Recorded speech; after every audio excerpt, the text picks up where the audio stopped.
Assalomu alaykum. Harakatdan to'xtamaydigan bilag'on o'quvchilar. Bugun sizlar bilan birgalikda the verb to be mavzusini o'tamiz. To be bu o'zbek tilida bo'lmoq fe'li deb tarjima qilinadi. To be ga am, is, are kiradi. I kishilik olmoshi bilan birgalikda am to be fe'li qo'llaniladi. He, she, it kishilik olmoshlari bilan birgalikda is to be fe'li ishlatilinadi. We, you, they kishilik olmoshlari bilan birga are to be fe'li ishlatiladi. Masalan, I am a doctor. Men shifokorman.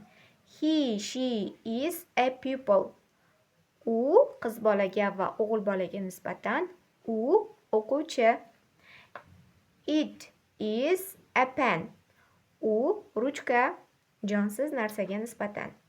We, you, they are students. Biz, sizlar, ular talabalarmiz. Bugungi mavzuyimiz shulardan iborat edi. Keyingi darsimizda xayr ko'rishguncha.